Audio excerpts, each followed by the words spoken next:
have a question for you. Are you a soccer mom, a basketball or baseball dad, or a team parent? What you may not know is your competitive spirit could be creating some lasting problems for you and your family. We have the publisher of Potential Magazine here, Pam Mashburn, to tell us more about this phenomenon and how to avoid it. Really, this is a real thing that you might recognize in other people before you recognize in yourself. I know, and when we read this book and we were talking about it with some other parents, I did recognize it in myself. And the book is called Trophy Child, and it is true. You know, that parent peer pressure, it's on, and you're like, oh, they're doing all these things. Well, my kid's doing these amazing things too, you know. and you do it without even thinking about it. It's just like a knee-jerk reaction because, of course, you think your child is the greatest thing ever. And they are, right? Yes. So yeah, okay. So we're so proud of our kids that we do it. We do it. I know it. When we're out and about. But it can get a little obnoxious and it can be detrimental. It really can. It can. And you know, some of the things that they were saying, it made me stop and think, okay, so you know, I've kind of categorized each of my kids as this or that or whatever, and I have one that's a sports kid.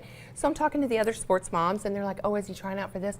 Oh, well, I didn't know about that child. I guess he needs to, you know? And so when does it become, like, when is it encouraging, or when is it you're prodding them and pushing them maybe a little too hard into areas that are important to you, but not so much for them? Exactly, because above all else, you want them to be healthy, happy, emotionally stable people. And sports, we love sports. Right. Of course, it's a good thing. They're active. It's good for their health.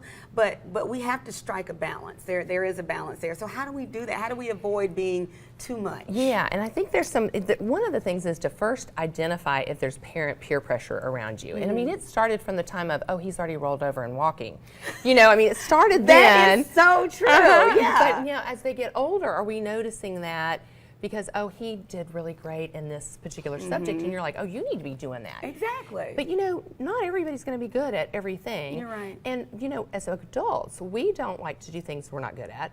So why do we always push our kids into doing stuff that they're not comfortable with? Exactly. So one is, I think that we need to expose them to things, but I think we need to look at them as individuals and realize that what their interests are may not be things that make us look good, you know, to those other parents. And maybe, oh, he's at home, you know, practicing piano. That may not be all that great to other parents because he doesn't have a bunch of trophies, but it is important. Absolutely. And so we need to encourage them in that. And then the other piece that we found with this, and you need to read the article too, and in the book if you're interested. But one of the things that we found is that parents are a lot of times not wanting their kids to quit something that they're not enjoying. For instance, my older son quit football, and when he quit football, I was so sad because I was a football mom. Yeah. And all my friends. That was part of your identity. Yeah, and all my friends were football parents.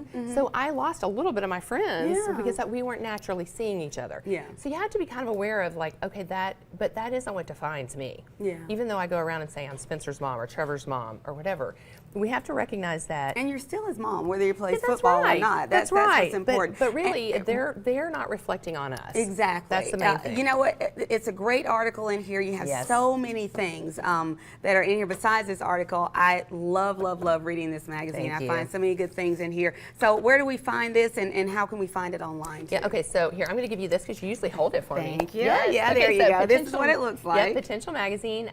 We've got a new one coming out in a couple of weeks that you're really going to want to check out. But this one has some great articles, including this about Trophy Child and Pedestal Parenting.